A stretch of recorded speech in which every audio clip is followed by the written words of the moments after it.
This podcast is brought to you by Rebecca Cassells of the Rising Dawn series. Do you like violence? Do you like smut? Are you tired of the stereotypical novels of werewolf romance out there and want something a little bit different? Then pick up Sparked Revolution, Book 1 in the Rising Dawn series by Rebecca Cassells. Available on Amazon, in Kindle, and paperback. You too can become a sponsor by heading on over to patreon.com/stories, the true and the fictional. Hello guys, and welcome to another episode of Stories, the True and the Fictional. We've got another great guest, but before we bring him in, Ryan, the fans are dying to know, are you still living the dream? I am living the dream, living a very vivid dream. It's very early over here this morning, and as most of our viewers know, even when we do a 10 a.m. Interview, I'm generally still half asleep. So, seeing as it's nice and early over here in Australia, I'm pumped up, I'm living the dream, I'm excited to speak to our today's guest. Awesome. Well guys, check out our sponsors, Rebecca Cassells, Martin Kearns. We have a Patreon now, so head on over there. You'll get early episodes. All our episodes will be up sometimes a week in advance, and we're going to get some extra content. So go on over there, $5 a month. And if you're American, that's like $2.50 a month, because we're Australians and our dollar is weak. So take advantage of that. Take advantage. And the more people we get on Patreon, the earlier I'll get up every day. So if you want more early interviews with our lovely guests from the UK and the US, subscribe, pay the $5. Jamie will send me a message every time we get a subscriber, and I'll get up 15 minutes earlier every day for every subscriber we have. So if we get like 100 subscribers, that means I'm not sleeping at all. So just jump on, give us some support, show us some love, and get the episodes early and some bonus content. There you go. That's the spiel done. So let's bring in our guest, Ben Schenkman. How are we? I am fantastic. How are you two? Well, we know how Ryan is. The dream. Right, living the dream. Living I hope the it's a good dream. We're going to have to... It's a good dream. It's a good dream this morning. Very happy to have you on and to meet you. So yeah, I'm excited. So for those who don't know, who is Ben Schenkman?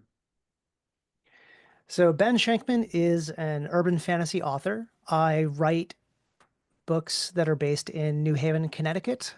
So for anyone who's familiar with the U.S., it's or not actually. Let me do it that way. It's in the northeast of the United States, in Connecticut, and it's where Yale University is. Though the books don't specifically deal with Yale as a university. It's just that's the landmark everyone's aware of. Yeah.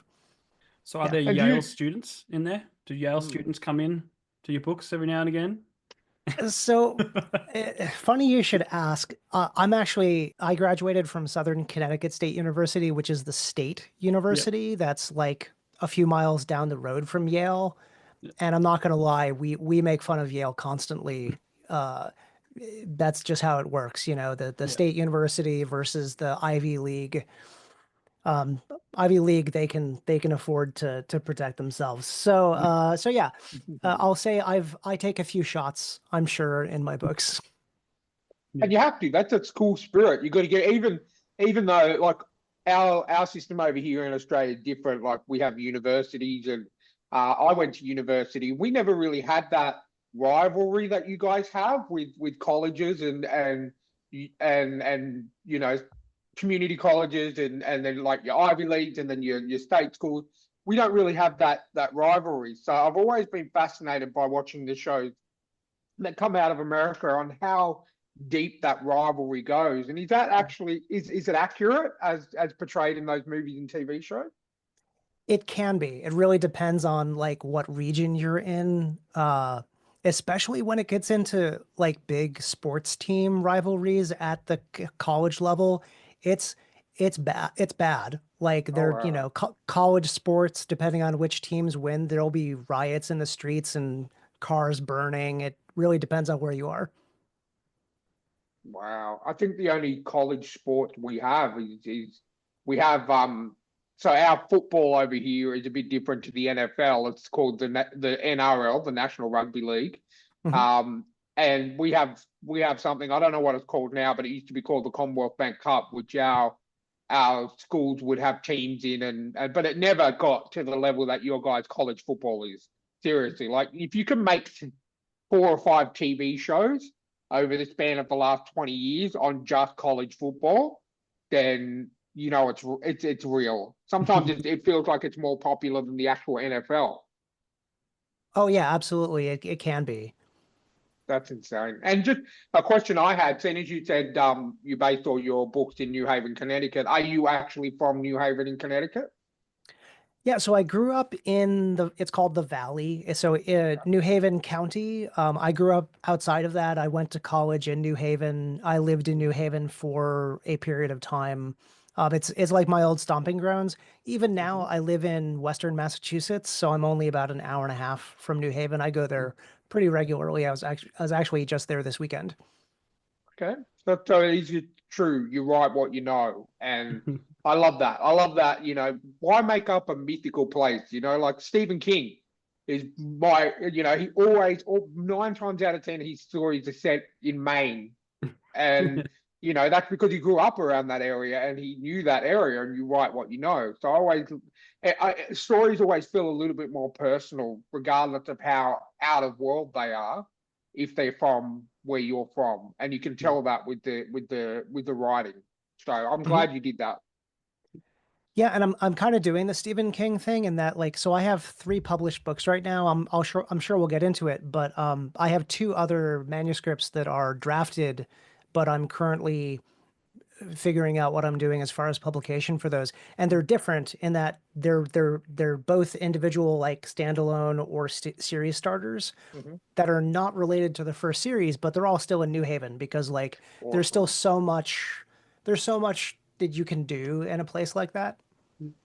Oh, and I love the stories where you can say, okay, so whether you say it or not, in your mind you can go, okay, these are set in the same world. So, in your other book, which has got nothing to do with what the trilogy we're talking about today, you can go, oh, maybe not, oh, maybe the character from here will technically appear or not appear, and it's just you'd think that I'm a big fan of those. You know how you've got the CW superhero verse, Flash, Arrow, and Mhm. then all the crossovers. I'm currently rewatching the Flash at the moment, and I love the fact that I know, okay, the Green Arrow might show up here, or this person might show up because they're all in the same world, and that's what I love about Stephen King's work. He has a show called Castle Rock. I don't know if you've ever seen that, but it's set in the world of that he's created, but it's got characters from the Shawshank Redemption and the Shawshank Prison. It's also got characters from Misery, and he just sort of subtly hints at all that. So I absolutely love that. Your books are going to be set in the same world.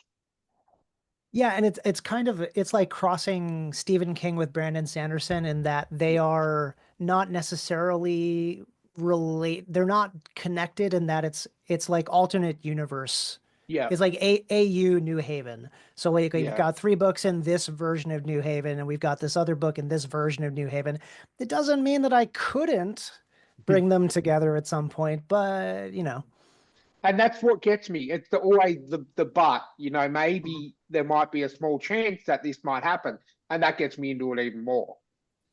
Mhm. Yeah, I separate them very much with the magic systems as Hmm. far as how I'm handling the fantasy part of the urban fantasy. Mhm. Awesome. Well, let's get into these icebreakers, Ryan, before we go too far. I know I've kind of diverted it a little bit. I apologize for that. Yeah. I'm chatty. We're all chatty. All right. I think I'll go first this time. Mix it up a little. Oh, If you could get rid of one thing in the world, what would it be? And please, please, it's not Miss Universe. Be as selfish as you can be. yeah, we're saying that let's say all the wars have ended, the world's in peace, there's no famine, there's no cruelty, there's no animal torture or anything like that. Everything is perfect. What would you get rid of? Okay, so this is I've already had my wish and like we've done away with all of the modern Yeah. inconveniences of Yes. all that. What would I get rid of? If I could have anything, I would let's go conceptual. I would get rid of mortality because, Hmm. it's the if everything else was great, then the only thing that I would be disappointed by is that I wouldn't be able to experience it for as long as I wanted. Now, would you have select mortality, or would you? Because when you think about mortality, if everyone lives forever and we keep having children and we keep having, people keep giving birth and everything, then obviously we're going to run out of space on this planet. Or would you, as part of that mortality, as every child grows, the Earth grows a little bit? I like that second one. That's better than like that concept of the ever expanding universe is more positive than the slow heat death of the universe. But I would say selective. Like, I don't know if you two watch The Good Place. No, I haven't seen that yet. I've heard good things though. It was, you know what? It's funny because you don't expect it to be as deep as it is, but the ending of that series actually like messed me up real bad. Okay.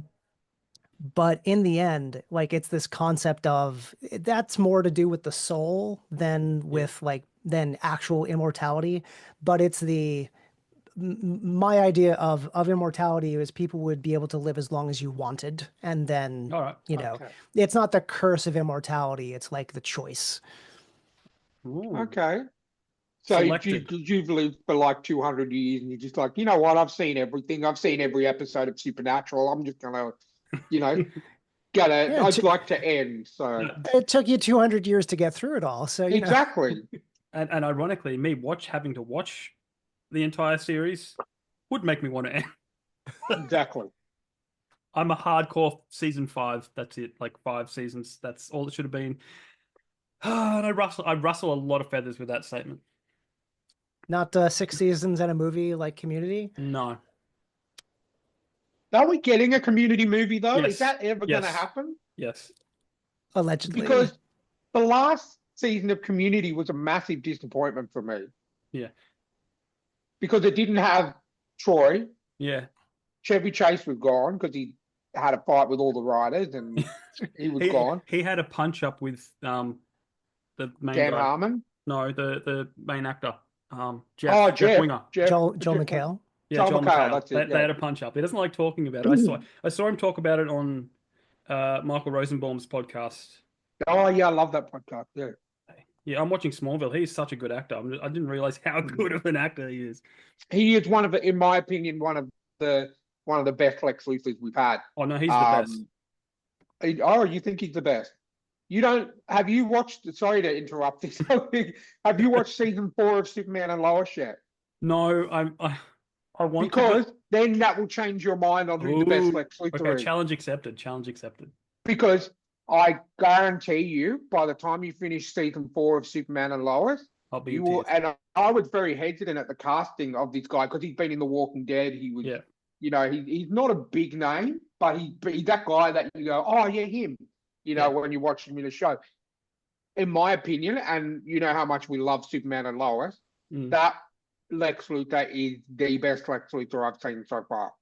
And that by the way, Ben, I'm a massive, massive, massive comic book nerd. So I've read I don't listen to people whinging about TV shows on Twitter or X or whatever it is because I've read the comics and I'm like, I know where this is going. So I feel like saying, be patient. Just wait till the end of the season. I'm talking to you, Daredevil Born Again people. Wait till the end of the season because it's all it's all part of the plan.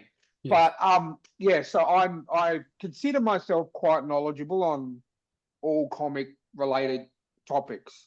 And honestly, I started watching Superman. Have you watched Superman and Lois?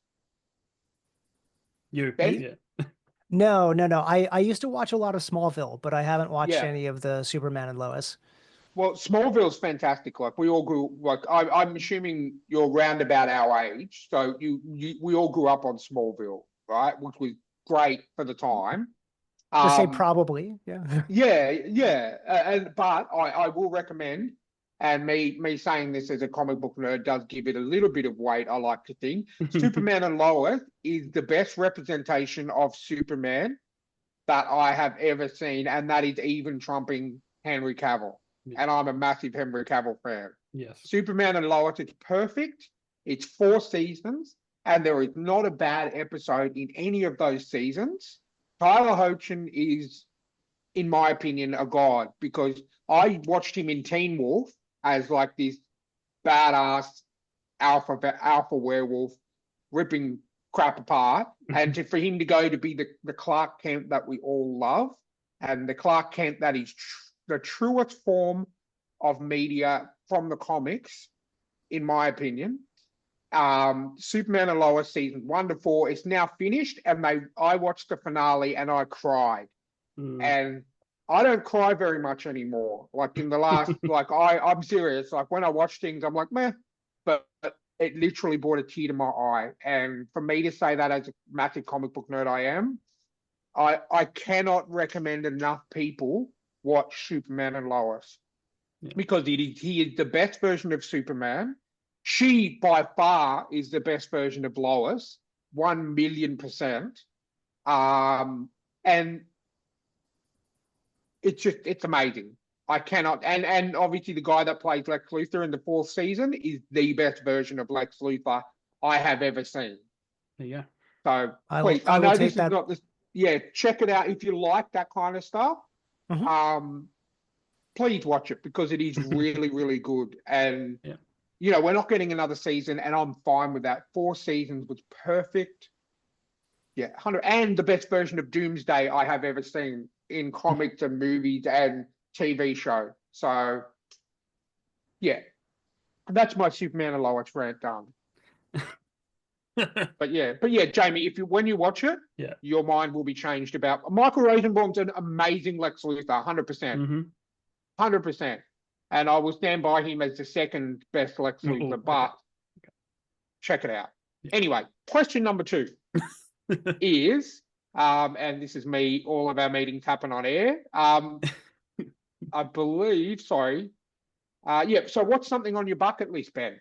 I like travel. So definitely something on my bucket list is I want to go to Japan, or like I've also seen a lot of really good things about going to Taiwan, or even Thailand. I want to go where there's some really amazing street food, frankly, that I can eat. It's actually me being a bit of a foodie shows up in my books. One of my latest reviewers actually said that if her blood sugar goes the wrong direction in the next week, it's going to be my fault because of all the food that I put in my books. So yeah, bucket list is definitely go on like a street food adventure overseas.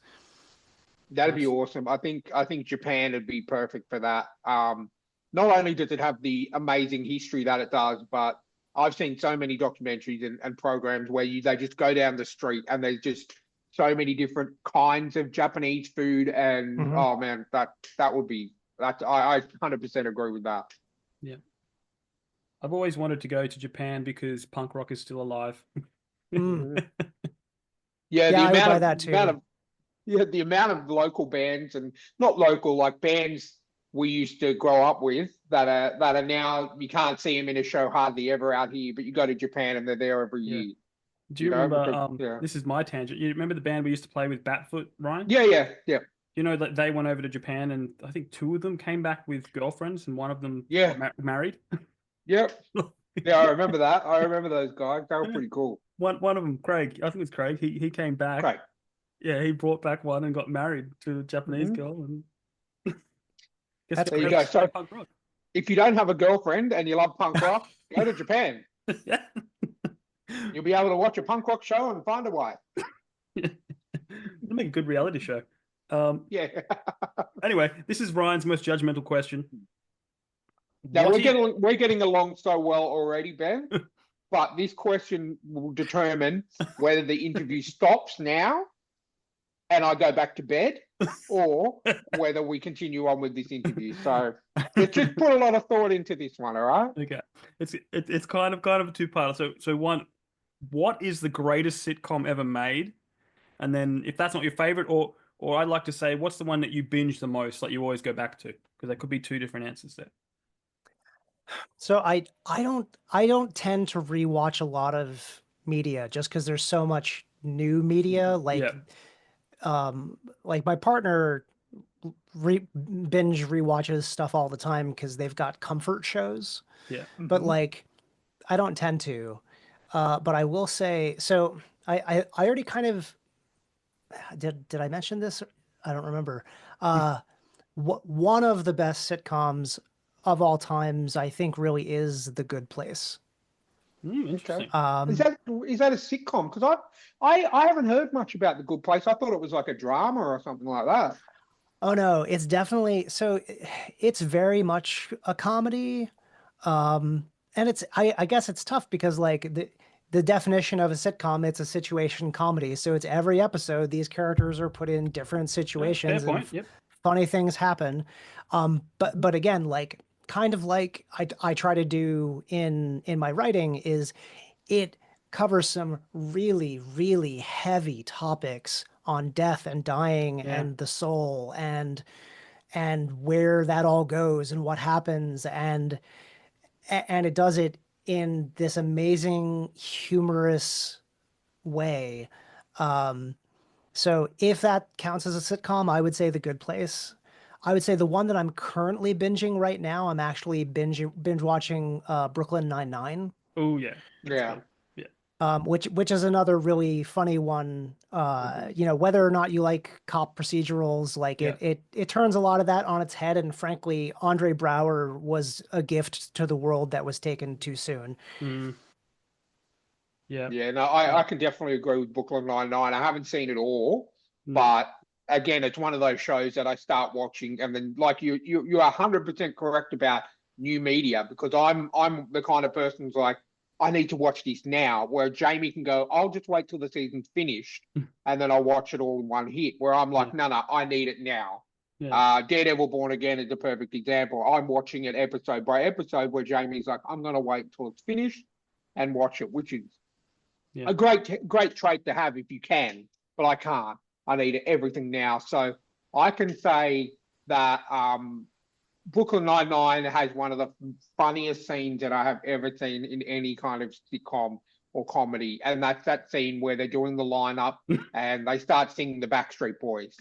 Yeah, That yeah. and being a child of that era and growing up with the Backstreet Boys Yeah.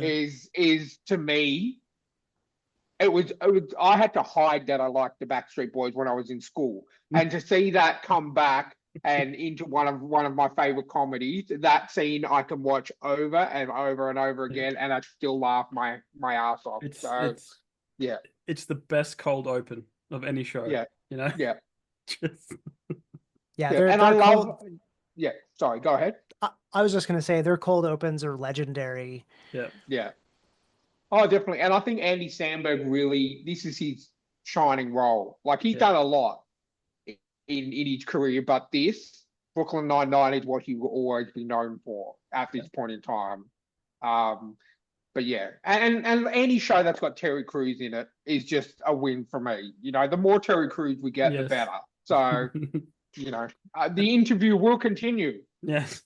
All right, And just Well on done. and just on that, the best Terry Crews moment of that whole show was like, "What kind of castle has wheels?" He has so many of those outbursts that's Yeah. just like he's so good. Oh yeah, Yeah. 100%. Like Terry Crews for me, obviously, aside from Brooklyn Nine-Nine, that moment, his role in White Chicks is just phenomenal. Him singing Vanessa Carlton 1,000 Miles is just fantastic, and that's been recreated as memes and gifs and everything. So Yeah. and you know what, you have convinced me in trying to. I am going to go give The Good Place a go because it's been on my list for a long time. Because my wife got me. I don't know. Have you ever seen 6 Feet Under? Yeah. So I've never seen that, and my wife and my father had actually watched that. They've all separately. They've watched it time and time again, and I'd never seen 6 Feet Under. And I'm a massive Michael C. Hall. I love Dexter. So I'm like, okay, I'll give it a go. And we watched that from start to finish, and that was the other show last year that I watched that made me cry at the end. That is and the way that ended in showing you how the characters all went through their life and then how ultimately they ended. was absolutely phenomenal. So I've been told a good place is similar vibes to 6 Feet Under. So like in the way that it talked about death and talked about, all that kind of thing. So I'm going to check it out anyway. Just a quick tip. Yep. If you don't like the first couple episodes, give it more than 2 or 3 episodes, because Okay. like you're not supposed to like the main character. And the first episode I watched, I actually put it away for like probably 3 months before I Okay. went back to it, because I was like, oh, I don't really care for this. And then like I got past episode 2 or 3 and was hooked for like binge watching the rest of it. Okay. All right. Well, I'll definitely give it a shot. I appreciate the recommendation. So I've got 3 new books and a new show to watch from you already. And we're only like 10, 15 minutes into the interview. So well done. Okay. So the next question is, what's your zombie apocalypse plan? So the good news is I have one. Awesome. So we actually, I have a friend group, and my friend Andy, who I've known for years, he owns a piece of property in a part of Connecticut that's very rural. Okay. His house has a well and septic, and he is, so we're Americans. Some of us have firearms and things. Hmm. So like his house and where it is and how it's set up is like where I would want to make the bunker for the zombie apocalypse. So the plan literally among our friend group has always been, it's like Shaun of the Dead, and like step one is like, we're gonna grab so and so. So it's like Yeah. step one is you're gonna grab the people in your household. Step two is you're gonna go to Andy's. And Yeah. then step three is we're just gonna live out our days in the compound. Yeah. Now, did you, and this is no offense to your friend Andy, I've never met the guy, sounds like a nice bloke, but is he a doomsday prepper? Does he have a bunker already? Oh no, I just called it a bunker. No, Oh, okay, he's fair enough. no. We're let's say I think most of us are uh like liberal as the day is long, so it's hard to find preppers in that Oh, community. okay. Yeah. I love doomsday preppers. That show seriously showed, and no offense to you guys, showed some of the whack jobs you have in your country. Seriously, Oh my God, but I will never argue against there being a ton of whack jobs here. It does. oh, we have them over here too, so it's all good. A lot. Yeah, just look at our government. But anyway, that's another podcast.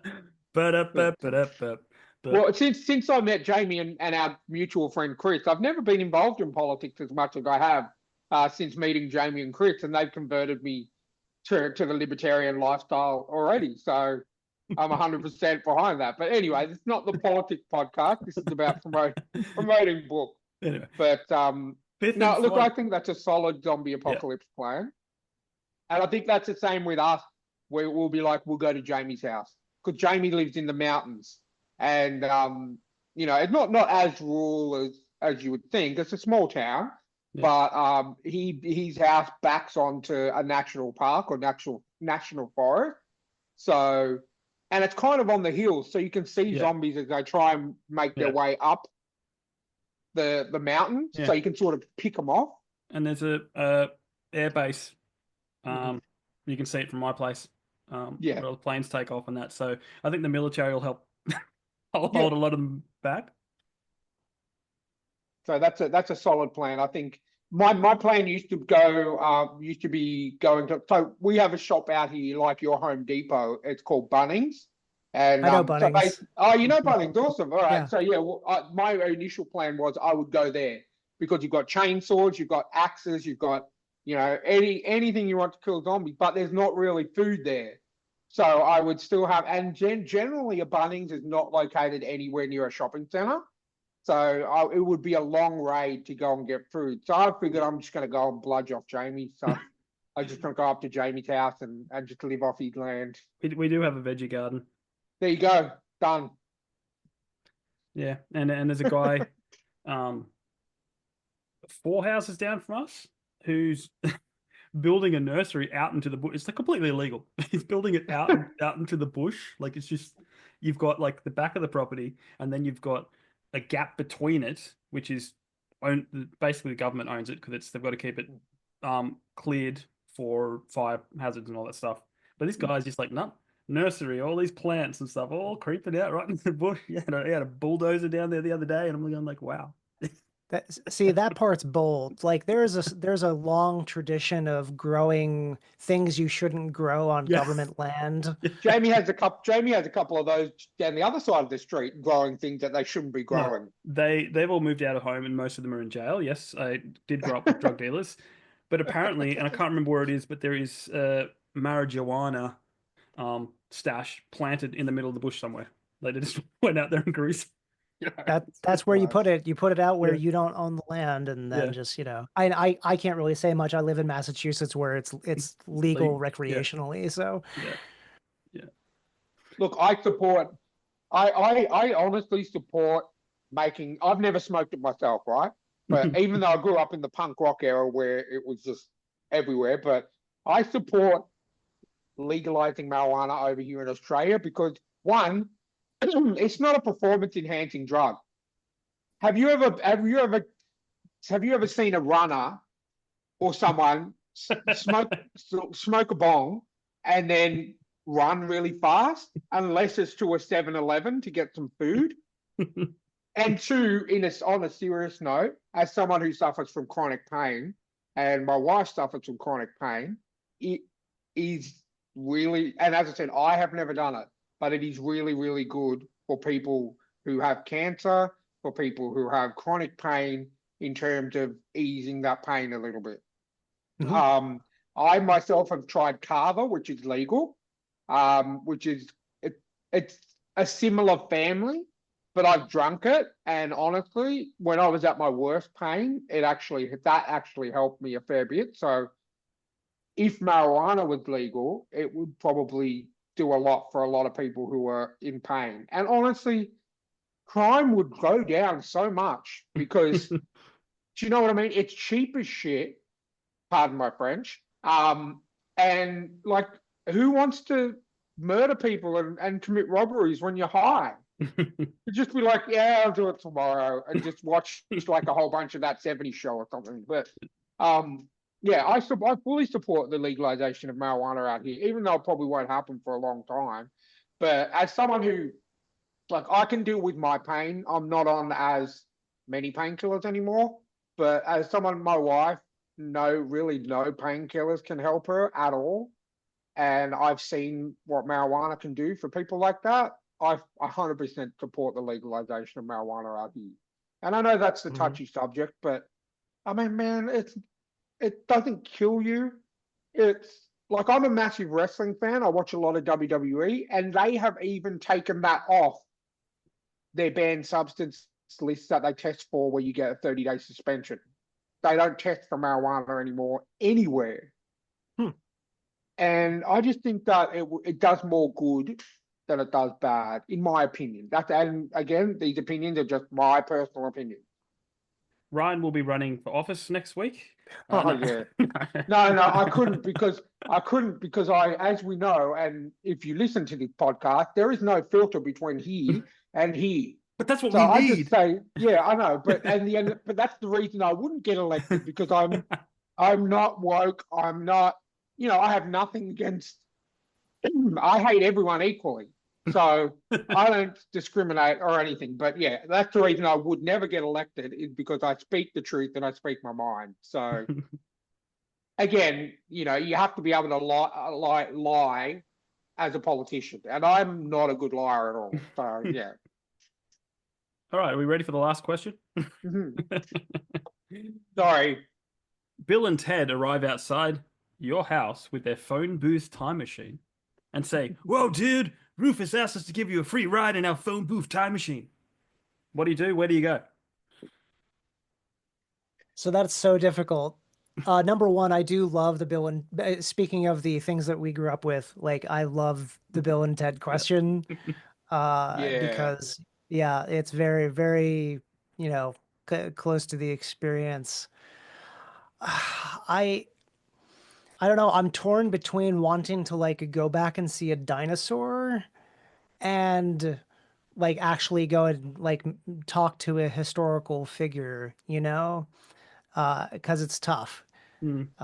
Like if I got to pick two, that's what I would do. Is like, well, first a dinosaur, just like that All right, we'll make that it that's easy. like a Let's say they pick someone up for you, and it doesn't count as your trip, but they come along for the trip. Yeah.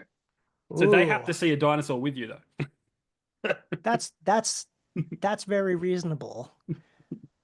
Oh God, like which historic figure would I? You know what? I'm gonna go off the cuff right now and just like this may feel like a throwaway, but at the same time, he's a fascinating character. I think I want to take David Bowie and go see a dinosaur. Wow.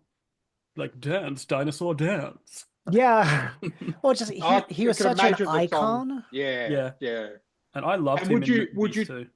would you take Ziggy Stardust, David Bowie, or would you take later in life David Bowie? That's a good question because, but also Ziggy Stardust is like one of my favorite Bowie tracks. Oh, nice. So like good call on that one. Um, I would probably take later in life Bowie because part of what I would want to do is like hear about his experience and like Ziggy Stardust was I think too early for a lot of Yeah. Yeah. his, like I mean I remember like and the song wasn't a lot of people didn't care for the song, but like later in his career and he did like that I'm Afraid of Americans with Trent Reznor and Hmm. like he did a lot of really interesting things. Well, my introduction to David Bowie, and I always knew who David Bowie was, was the Guitar Hero game series, believe it or not, because Ziggy Stardust was actually on. I can't remember if it was one, two, or three. And I used to love because I used to love the solos in Guitar Hero, and Ziggy Stardust had one of the best ones to do aside from Freebird by oh God, I'm Leonard going blank. Skinner. There you go, Leonard Skinner. Yeah, so you get that, and that actually got me into David Bowie, and then I went back and obviously listened to his collection, and I thought, okay, so that's why I'm a massive fan of Ziggy Stardust as well, because the amount of times I've played that on Guitar Hero is phenomenal. And David Bowie, I feel like he has three different eras, and it's like three different musicians you're listening to over his career, but it's the same guy, and not many people can do that. So 100% behind David Bowie. I think he'd have some really cool stories. And if you're riding on the back of a T-Rex while he's telling you those stories, why not? Oh, that's awesome. I think I'd want to, just thinking of this now, I'd go get George Washington because George Washington wouldn't have known what a dinosaur was. The word wasn't invented even then. Yeah. And just, well, come on, we're going for a trip, George.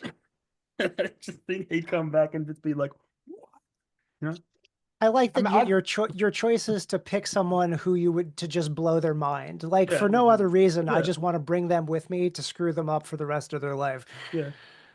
I think we had a guest once say that, you know, to go back and see the dinosaurs and then go visit Steven Spielberg before he made Jurassic Park and be like, I've got information, you know, I was just get some thinking that. I was accuracy. just thinking I'd like to go and see the dinosaurs because I'd like to see how accurate, the depictions of them are and how accurate Steven Spielberg was. And there was a show on Apple TV, I think called something about dinosaurs, and they made it was kind of like David Attenborough, but it was narrating on dinosaurs. It was Yeah, actually really good. They did two seasons of it, and I'd like to think they sort of had dinosaurs, especially the raptors, more bird-like in yeah, like they actually had feathers and stuff yeah, like that.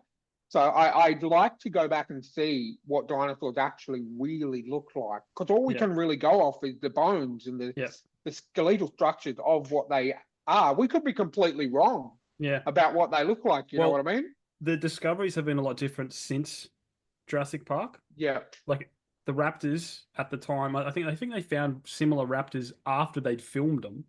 But Okay. initially, raptors were the size of turkeys.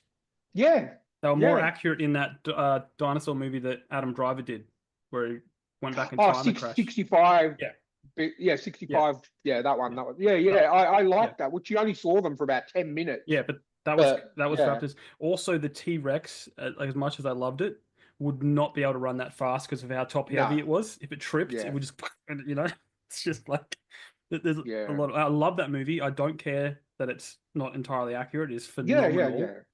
Um, and it's the reason that the first book I ever read was Jurassic Park. Yeah. I wouldn't read. I would not read as a child, but And your mum was very smart doing that. yeah, yeah. And then she Giving was you that book, I mean, yeah, not letting you read, but not the yeah. best book for a 12-year-old, No, no. but it got me reading. She was like, um, I don't care what it is, you have to read. So I read both of them, and I think I tried reading like even what Game of Thrones books back then or something.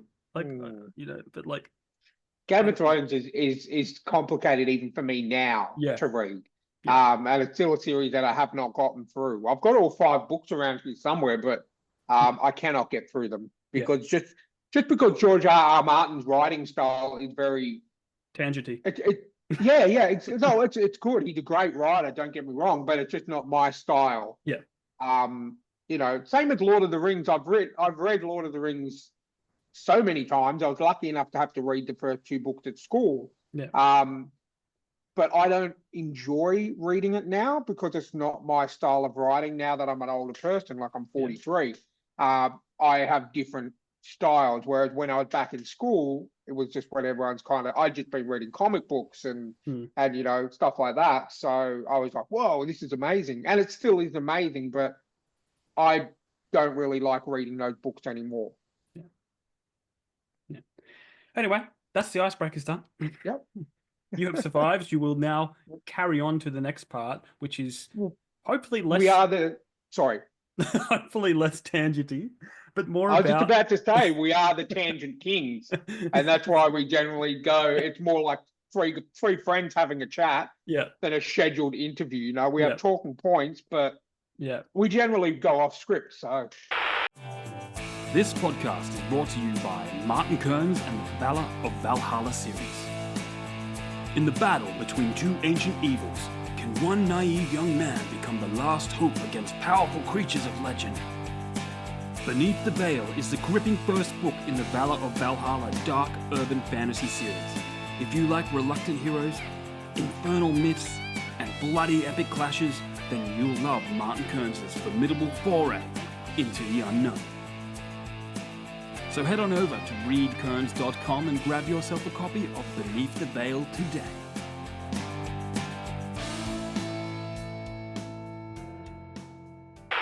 Yeah. All right. Well, let's get to it. Ben, now you're allowed to speak. When did your writing journey begin? Tell us about that.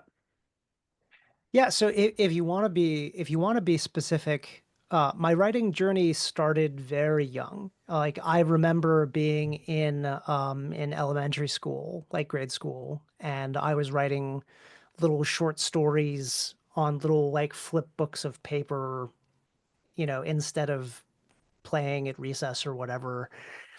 And in middle school, I wrote a short story that ended up winning like a writing contest Oh, wow. that is like lost to history forever. But I didn't really get back into writing until probably my mid-20s, and then there was a huge gap. So like my first book, which is My Boss is the Devil, I wrote a good chunk of it in probably 2005 or something like that. And then I stopped. Like I was in a dead end job, or what I felt was a dead end job, and I haven't worked for them for a very long time. So I was using time at work to write this story because I had literally like nothing else of value to do. And so I started writing it and then ended up putting it away for a while until National Novel Writing Month in 2014. And then I finished the draft of My Boss is the Devil in 2014. Edited it, tried to start shopping it around to see if I could find any literary agents that were interested, because at that time, like self-publishing was still considered to be, for people who couldn't really get published. Self-publishing wasn't popular at the time. Got zero interest in the book, put it away again on a shelf. Life got complicated and in the way for the next 9 years. And then it was 2023, and I was on TikTok, and one of my favorite like book related creators, she goes by Atomic Apple Pie. She reads like bad romance written by men and like, picks very specific passages that are just atrocious and like sprays the screen with a water bottle. Uh, and she's reading this terrible stuff, and I say to myself, like, didn't I write a book? And like, it can't possibly be as bad as any of this. And like, these guys are published. So I dusted the book off 9 years after finishing the draft, and went through the process of revising it and working with some friends on doing another pass at editing and getting some people to give me some feedback on it. And then as I was getting through the process of self-publishing, because I was not going to try to go traditional after my book has languished for like a decade. I was like, Yeah. nope, story needs to get out there. I want people to be able to read it. It is allegedly good. In that before you publish it, people are going to tell you things, and hopefully what they tell you lines up with reality, and they're not just being nice about it. And then while I'm getting ready to publish, National Novel Writing Month 2023 happens, and I write the entire sequel in a month and a half. Oh, wow. Wow. And then I just kept going. I wrote the third book in 2 to 3 months in 2024. And then since then, I've written 2 more other unrelated manuscripts. So, like, hopefully by the end of this year, I plan to have like 5 books published under my belt. Wow. That's Amazing. amazing. How like we've had a lot of authors on, especially I know you're urban fantasy, and we've had a lot of fantasy writers on here. I don't think we've had anyone who's written something that quick before. Was it just like was it just constantly like every spare minute you were writing, or did you have set times where you're like, no, I'm going to sit down and write from say 5 o'clock till 10 o'clock or whatever that may be? How did you get that done so well and so quickly? So specifically for National Novel Writing Month, which I get, like, NaNoWriMo as an organization has been problematic. So like just talking about the way that the work is structured around it, the goal is to write 50,000 words in a month. Okay. My books tend to be 70 to 80,000 words. And so to hit goal, you have to write somewhere around 1,600 words to 1,700 words a day. Okay. So for that month, every day, I would just pick time in the evening and sit down and write. Some days I would write more, some days I would write less. And it kind of like on average, you have to hit that number. So like if I write 500 words today, I'm going to try to hit, 2,000 words tomorrow to try to make up for some of it. So yeah, I was very dedicated to putting words on the page. Like the good news is the sequel came out of my brain pretty quickly. Okay. The third book I took more time on, in that like I got that done over 2 to 3 months, which is still like for someone who, I've got a full-time job. I have a 9-year-old son. I only have him half the time, but like nonetheless, that's still a lot of my time. Yeah. So yeah, it's just dedicating the time to doing it. So like for the past almost 2 years, 1.5 to 2 years, I've literally done some kind of writing related something every day. Wow. That is true dedication. I mean, I'm not a writer myself, but I read a crap load of books. But to be able, I think you're honestly the first author, or one of the first authors that we've had that can literally say for the last couple of years, I've set out some time, I've dedicated, and I've completed what I've set out to do. Because most writers we talk to, they go, we try and set time, but obviously, like you say, life gets in the way. But you've got a full-time job, you've got a 9-year-old son half the time, and you're still able to do it. I think that is pure dedication, and I'm assuming that you have really good organizational skills to be able to pull that off. But yeah, you're right, exactly. You know, unless you write full time, which I think we've had a couple of guests on that do write full time. That's amazing that you're able to churn even the sequel out in 2 to 3 months. And the fact that by the end of this year you plan to have 5 published books is just phenomenal. And it's only taken you 2 years to do that. I think that's amazing.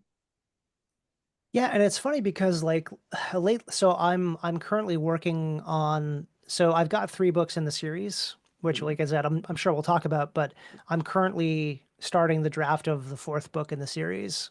Okay. The series being The Devil You Know.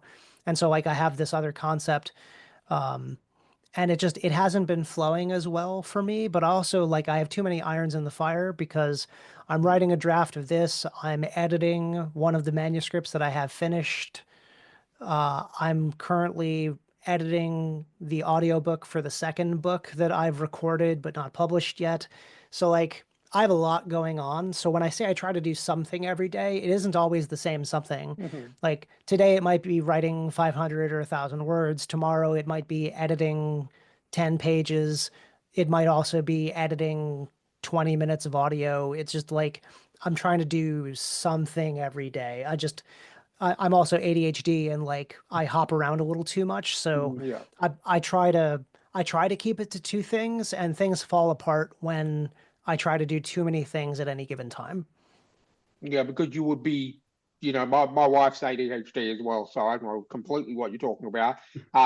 So, you know, if you try to do too many things, you could, because I know ADHD people get really hyper focused on something, and I suppose that explains as well why you've been able to churn these books out so quickly. Because once you're hyper focused, you're set on that. And my wife's the same. If she's doing something, she'll be doing it every 3 minutes of her time that she has. You know what I mean? So I can completely understand that. But the fact that whether you're doing 20 minutes of an audio book or whether you're writing 500 to 1,000 words, or whether you're editing, you're still doing something that you're passionate about and every day. And I think that's absolutely amazing. So well done on that. Thanks. Now, before we dive into the book series, there is one more question we need to ask, and that's it's called the Andy Cormack question because we once had a guest called Andy Cormack. He's been on a few times, and he brought up the topic of maps in books, and it became like an almost, I don't know, stories, the true and the fictional debate of, you know, of should we have them, shouldn't we have them, how should we have them, sort of thing. So simply put, the Andy Cormack question is: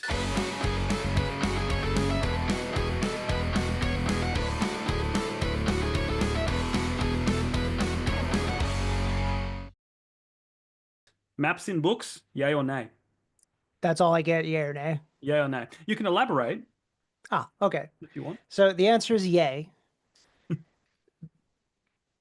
But it's really much more important for epic fantasy where you're like speculative fiction where you're making up a world. Yeah.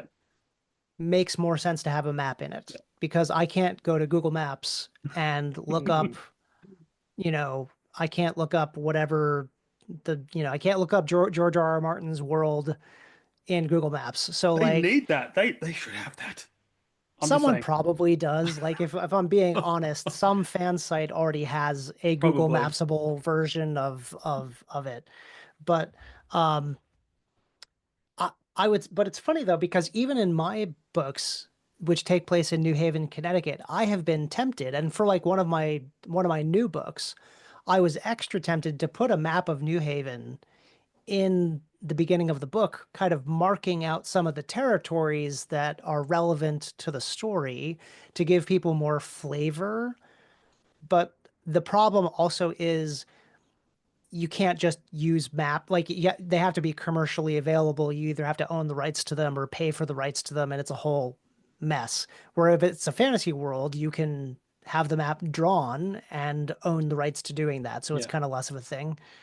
Okay, I did not know that to put a map of a real place in your book, you actually have to buy the rights or something like that. I just thought because it's the world. Yeah. It's our world that we live in. It's free use, but I did not know that. Only if I draw it. That's the thing is like Ah, someone made the map. yeah, So like I can't put a Google map of it because Google Yeah. owns that. Yeah. If I pull a map that was like a, if I scan a printed map, I don't own the rights to the print, whoever made the printed map, that kind of yeah. stuff. But what Okay. is there like a time thing on like because like how what's it called? Public domain works. Public domain. Yeah, and I have so that's the trick of it also is uh, the map that I was tempted to put into one of my books is like an old-timey public Mm. domain map. But then I don't know if that's actually public domain or if it's like the rights to use that version Yeah. of the map is by whatever historical Yeah. society published it That's online. true. It's like it's one of those things where a lot of times, especially for indie authors, because we're doing all of this stuff ourselves. Yeah. Like I don't have a legal department to ask whether or not this is a good idea. Mhm. If it's legally questionable, people usually just say, just don't do it. Yeah. No, I get that. I get that. So your answer was a yes, provided that it doesn't infringe any copyright laws. Well, and frankly, that it's relevant because Yeah. again, Yeah. like if you can go to your phone and look up where I'm talking about, Yeah. then great. But like then I don't really need to include a map. You could do it if you feel Yeah. like it. Just add a Google link. Mhm. Yeah. Cool. All right. Let's dive in. Let's dive into The Devil You Know. Is it based on a real person? Did you have a boss that was a devil? No, I'm just. You would be surprised how many people that I have worked with that were my bosses have asked me whether or not it was autobiographical, and I've Uh, had to reassure them that it is not. So it's not based on any boss you might have had that you might have not liked, or that you might have it might have angered you in a little way. So here's the thing. In the book, so The Devil You Know is a series, and just like for those of you, so those who can see, so the first book is My Boss is the Devil. mhm. Okay. My Boss is the Devil takes Nick, a young barista who is caught in a dead end cycle in his life, gets to change his life by going to work for the devil. As far as you can tell, the devil doesn't seem to be the bad guy. Ooh. So it's not about the devil being his boss that's the bad thing. And that's where it gets into the discussion of what's good, what's evil. Is the devil really bad? Is selling your soul bad? But Mm. what if you get to do like the whole premise of the book is Nick is a guy who wants nothing more than to help other people, but is unable to do so because he can't get out of his own way. He's a college dropout. He's in a dead-end job because getting a job as a barista was one of the things he could kind of learn as a like it's more of a trade than like any other retail that you would get into, but isn't food service. So like he got this job because he could, and now he's stuck. And he doesn't know how to help other people other than by putting the occasional dollar in the cup of the homeless person that he Yeah. passes by on the way into work. And he gets this opportunity to actually make a difference because the devil doesn't just offer him a job, the devil gives him a chance to use that influence to help other people. And then the question is this all just a setup? Is this so Yeah. that Nick sells his soul? Or is the devil actually not really the problem and is actually the evil of man that is the big the adversary in the book? Mm. I No, I feel. like that. I like that. And I think it reminds me of a line that I read in a comic a long time ago. It said, even the villains are the heroes of their story. And you know what I mean? Like everything is not as it seems, because they may be trying to, like there are some people that are just really evil and they just want to see the world burn. You know, like Heath Ledger's Joker is a perfect example of that. You know, I've recently rewatched the Nolan Batman movies, and you know, where he just burns up money. You know, he burned millions and millions of dollars just because he wants to. But then there are people who genuinely think they're doing the right thing in their minds. But in our minds, they're the villain or they're doing something evil, but they're doing it for the reason they think they are helping people. Do you know what I mean? So that Yeah. sounds like a perfect theme among your story. Yeah, it's similar to that, and it is really more about, so the whole premise is, and I joke about this multiple times in the books, is uh so for the record, I'm not Christian, I'm Jewish. Mhm. So the concept of like heaven and hell is abstract to me because I Yeah. was not raised in that religious culture. Yep. So I always looked at it a little bit differently and said, when I was coming up with this idea for the book, it was, well, what would I do if the devil offered me a job? But then also, like, what if the devil wasn't the bad guy? What if the devil just had a bet with God that they wanted to see which one of them could take custody of more souls? And like that's kind of where it goes, in that Nick has to grapple with the morality of what it is that he's trying to do, and whether the ends justify the means, with this backdrop of, yeah, but this is all very normal stuff. This is all, you shouldn't even have to worry about this. I'm being with me is just as good as Mm. being with the other guy. So why Yeah. not? Yeah. So No. did you do much research into, or I think you probably did, into all the different sides, or like what literature, I guess what I'm saying is what literature did you read, what movies did you watch to kind of build your world, like the main influences and inspirations sort of thing. I've studied a lot of different world religion, like including some Christianity, Yeah. and like I grew up Jewish, so the Old Testament is the the Torah is the Old Testament, Yeah, there's and some crazy stuff in there. so, oh my God, yeah.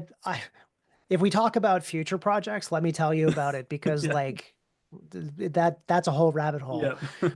Um, but yeah, I'm really pretty well versed in at least the broad strokes Yep. of Christian mythos and like God and the devil and all of that. Yeah. But it's also I do it um I do a relatively unique take on it, because I don't dive into a lot of like, this book doesn't dive into scripture Yeah. for the most part.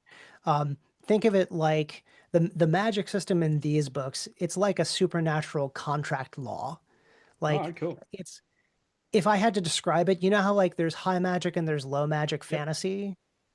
This is kind of like low magic urban fantasy, in that magic exists and the supernatural exists, but not that many people know about it, Yep. and those that do, it's a special case. So a lot of what Nick learns to do is about utilizing this power of Lucifer to but basically think of it like Lucifer has agents, and the agents can make deals, like the Yeah. handshake deals with the Yeah. devil. uh his agents can do that in his name, so that's what Nick gets to do. So like, I sidestep some of the need for some of the research because I don't go Yeah. heavy into scripture, Yeah. but I know like anyone who's read it, who cares about it, has said that they were very happy with the level of research that I clearly Yeah. did. So will I say how much research I did? I Yeah. don't know, but Yeah. it's all, a lot of it is stuff that was just already up here. Yeah. So And and I write what you know. well, yeah, but Yeah. also I absolutely do a lot of like on the spot ad hoc research as I am Yeah. writing something. If I feel like I don't know it well enough, I do a quick deep dive into whatever it is Yep. to get enough of an understanding that I can write it in a way that is, um, if not if not faithful to Yep. the material, at least I'm making a conscious choice to deviate from it. Mm. So are there any crossroads deals, or do you avoid that? No crossroads, but there are handshakes. Yeah. Okay. Cool. So how many in the series are you hoping for? Do you have an end in mind, or are you just going to keep pantsering along? I like that you mentioned that I am a pantser. So yeah, so just for folks, so there are 3 books currently. Yep. There's My Boss is the Devil. There's Dueling Shoulder Angels, which is the second one. So we've got Nick and God, and then we've got Dueling Shoulder Angels, which gives there's a supporting goth witch in the first book named Amy, who gets a more prominent role in the second book. That's her on the cover. We introduce God in this one, and God is definitely not the God you would expect. And then the third one, which is Too Many Gods in the Kitchen, introduces the third POV from another character that I can't mention because it spoils some of the first and second book. But this is where we start getting outside of the strictly Abrahamic, deities and pantheons. Where's the end? I want to. So this isn't a series that I don't do cliffhangers. I hate cliffhangers. I want a story, even in a series. I want the story to wrap, and then I want you to build on it. But if I have to read the second book to understand the climax of the first book, I'm going to be disappointed because I don't like books like that. Honestly, it's to your point, Ryan, of I feel like I've kind of lost the taste for epic fantasy in many ways. Is the investment is like I want to be able to read the book, and then if I like it enough, I want to read the second one, but I want to be satisfied with the first one. So I write my books like that. Okay. Each story wraps itself with whatever the story is that I'm trying to tell for this specific set of characters. And it gives you the promise of future books if there's more story to tell. So the way that the third book wraps up, there's definitely the possibility of more, but I could have left it there. However, I'm not leaving it there. I'm currently working on a draft of the fourth book in the series, which is actually just, I can give you a quick teaser. So where we had the devil, we had God, we had kind of branching out from Abrahamic religions. The fourth book focuses on death. Okay. I want the fourth book now then, and I haven't even read the first three. Well, with the way he writes, the speed, Yeah, I'll have it. We can get it in a couple of months. Have you made a deal with the devil to write fast? Or So I would be having less angst right now if I had made a deal with the devil. No, I am unfortunately hoisted by my own petard of success writing. Yeah. In that a lot of my books have kind of they just flow. Like I really do like the idea of writing in a flow state as much as possible. Yep. You can't always do it. It doesn't always work. Like that's why you have to set aside time and do it. But at the same time, my stories kind of come out linearly in that, like, so one of my friends who's an early reader of my books has literally told me, and she's like a professional editor, like one of her paid gigs is she does editing for indie authors. She doesn't edit my books. She's just a big supporter, but she hates me for how clean my drafts are. Like has literally said, I hate how clean this draft is. Like she's done reading it. She's read it the whole time as I'm writing it. And basically she can't point out mistakes and things that should change. Yeah. There are bits here and there. And she kind of does read-alongs, and that she's not just an alpha reader for me. She reads chapters as I write them. And so she kind of helps me tweak as I go along. So by the time we're done, she's already kind of given me her feedback on like things that she thought really needed to change. Yeah. But even then, like most authors that she knows don't write that clean. I think it's just like my mind isn't orderly except in that regard, and that stories want to be written like with the end in mind. Yeah. But that's turned into my problem with like the latest things that I'm trying to write, in that I'm having a harder time seeing where the story is going. Yeah. A lot of people do say when we ask that question in terms of how long are you making the series, they're like, oh, we want it to be a trilogy. We want it to be a trilogy. Which is perfectly fine. And to be honest, that's a lot of the high fantasy authors we talk to, because they've set it out. This is the world. It's kind of the Lord of the Rings model. We want to make it a trilogy, and then we can expand on that in a different set of books. I like the idea, like, for example, the Harry Potter books. Like, I grew up on the Harry Potter books. I've read them all. And the fact that, J.K. Rowling said, I don't know when it's going to end. When it's going to end, I'll know. And, that's what she technically did with Deathly Hallows. So I like that idea. I like the fact that I'm not going to read these 3 books. And if I absolutely love them, which I probably will, I'm not going to have to go, oh, that's all I'm going to get. Because, you said you don't know where it ends. You'll write until, obviously, it feels like an end. And I like that idea a lot more, especially with good stories, because for me, I'm that kind of person. You put out, even if it's 11 in the series or 12 in the series, if they're all good, I will read all 12. I'm the person who wants to watch every season of Supernatural, because I've only ever gotten up to season 7.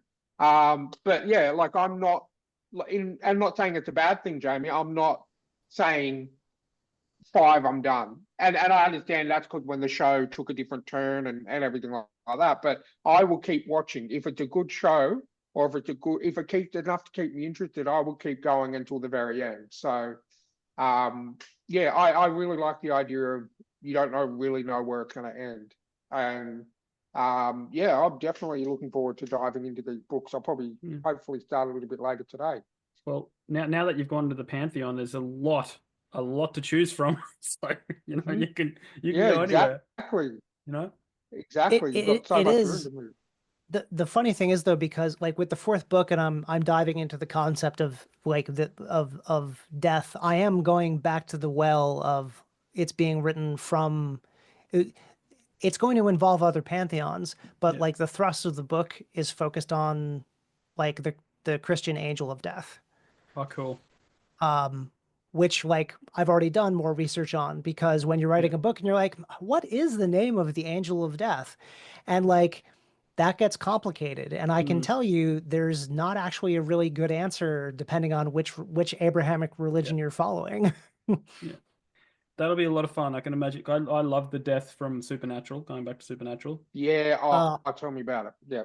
Yeah. Just that actor, the way he carried himself, and it's just, it was just so well done. And I love the fact that he loves Chicago deep dish pizza.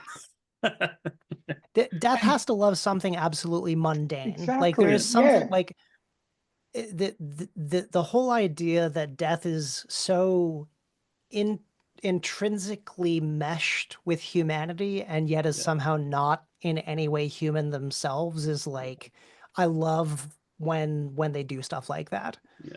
Yeah, 100%. Like, I just thought, and the actor that they got to play Death would perfectly cast, because I could picture Death looking like that. And you're right, you're freaking Death. You're one of the ultimate, and you just have to go to Chicago for some deep dish pizza. And I love that they've given him a little bit of humanity in terms of what he loves. You're one of the 4 freaking horsemen, dude. Like, seriously, like, I just need to go get some pizza. I think that's another really good thing about Supernatural. And I just love it when they ground such a powerful deity with just a little bit of humanity. Yeah. Well, you gotta make him relatable, Yeah, exactly. Exactly. Yeah. Okay, one question that I always ask all the authors, and I absolutely I have seen some bad ones, but I absolutely love yours, is the cover. The cover for all 3 books. I love that you've made them different, but you've stuck with the same theme in terms of design and the black image with the bright color in the background really makes it stand out. Did you do the covers yourself, or did you hire someone to do the covers? And how did that all come about? And how did you get the idea to make the covers the way they are? Right. So I absolutely did not do the covers myself. I'm not a graphic designer. And then I will say on top of that, graphic designers are not cover designers. It is a subset. It is a specialization in that, like, because cover art is very specific and also involves like, typography and like a bunch of other stuff to make a good cover. Covers are something where indie authors often get caught up in that they either try to do it themselves to save money and then they end up doing a really bad job, or they spend way too much money on a cover despite not being able to make that money back. Yeah. Because no offense to us indie authors, having an amazing cover does not actually guarantee you that you're going to sell your book. Yeah. And like, if you're talking about investing anywhere from a few $100 to $1,000 on a book cover, especially if it's like your debut novel, just it's a losing proposition, money wise. So the good news is, and I will shout this from the rooftops all day long. So this is not a trade secret. There's a company called Get Covers, Okay. and they are there's a company that has like high end, medium, and low end. By low end, I mean like options. So there, the middle is a company called it's Miblart or Miblart. I don't know if you ever heard of them. Yep. So these folks are all, I think they're in the Ukraine. And so Miblart is like their mid-range. If I wanted to commission a cover from Miblart, I'm talking like $200 to $300. Okay. It was my first book, and I was on a budget. Get Covers is Miblart's budget arm. And so what they do is you give them a concept. You pick some examples off of like Shutterstock, and you say, okay, I want my cover to be like this with these kinds of elements, and here's a couple examples of stock art. And then they go and they design a cover. And then one of the big things about Get Covers is they have unlimited, and I'm not even going to put quotation fingers around it. They have unlimited revisions. You can have as many revisions as you want until it looks the way that it does. And you're going to need them because they're a budget group, which means they're like using their newer, less experienced designers to put together these covers. So you're going to need, like, I think I probably went back and forth with them 15 times before My Boss is the Devil's cover looked like it did. But they did it. Yeah. And it's like, I get nothing but compliments on my covers. I love them. And they did a great job. And so I said to them, hey, I've got this idea. I want the silhouette of a guy with like this kind of shadowy devil behind him. And I want it on a red background with like a pentagram. And they were like, we got you.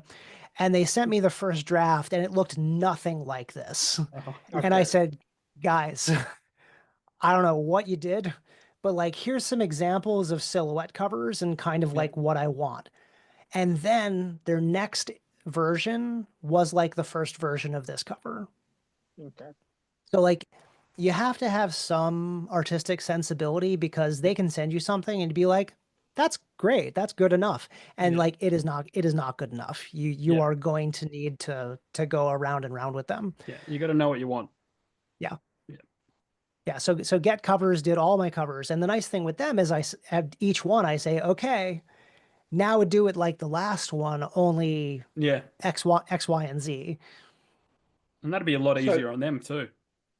Like, so do you think you'll be using them for all of your future books? So I already have covers designed for the two. So I have two other books that I have written drafts of. Now it's a little complicated because I am actually working with an agent to like submit these two new books to see whether or not we can get any like medium to large publishing houses interested in them. But this agent also understands that if we don't get enough bites, I'm just going to self-publish them eventually. And by eventually, I mean probably within like 6 to 8 months. So I'm not going to wait that long. Yeah.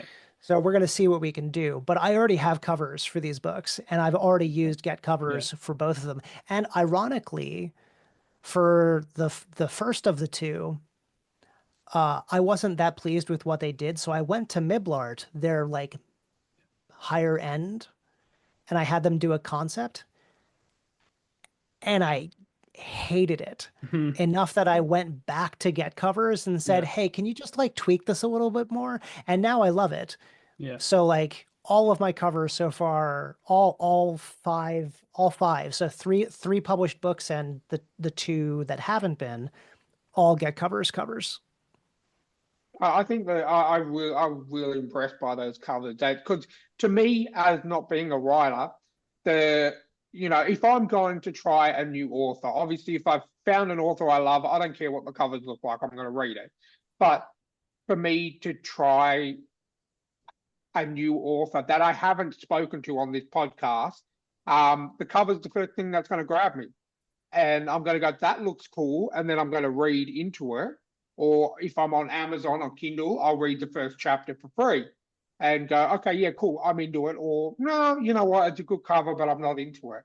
So the cover is like 50% of why, or probably even more of why I'm going to grab that book to begin with. So your covers, and I love that's what you've it's the colors that grab me before anything, and you've used three really good standout colors like the red, the green, and the yellow to entice me. And I'm like, okay, I'm going to have a look, and then I'll look at the titles. I'm like, okay, I'm in, and then I'm going to start reading them. So that's why I always like, and because I grew up on comics, I'm a massive fan of the art. So that's why I always like to ask that cover question. But I think your covers are really well done. Thank you. They literally, before you even said anything, the colors was what stood out in my mind. And then obviously talking to you, I'm going to read the books. So I think they're very well done, and hats off to Get Covers for doing it, and obviously yourself for guiding them to where you want to go. So, are you sticking to one series, or are there other ideas in your head to, like, would you consider breaking away from urban fantasy at one point? Has your brain taken you somewhere like that, or are you going to stick to what you know? Okay, so you're just talking different genre. So like, because the other two books are different series, but they're still urban fantasy.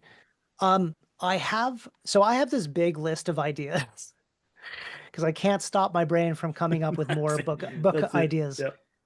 And I have a concept for kind of I don't even know if it counts as urban fantasy. Like I have some more maybe strictly speculative fiction stuff.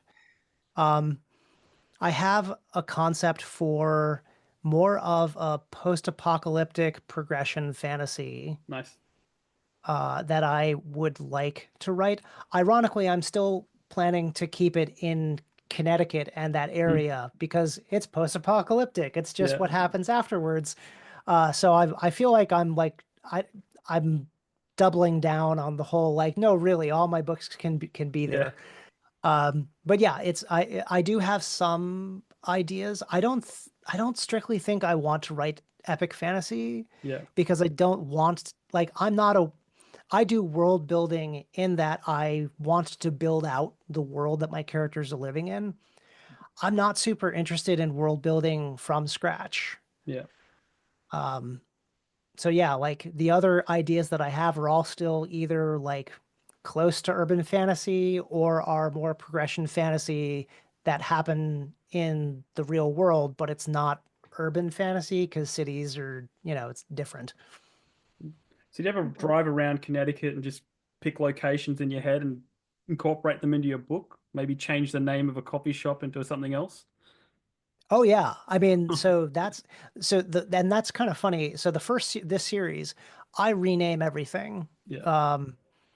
There's a restaurant in book one called Cafe 126 that's actually a French restaurant in New Haven that I've been to.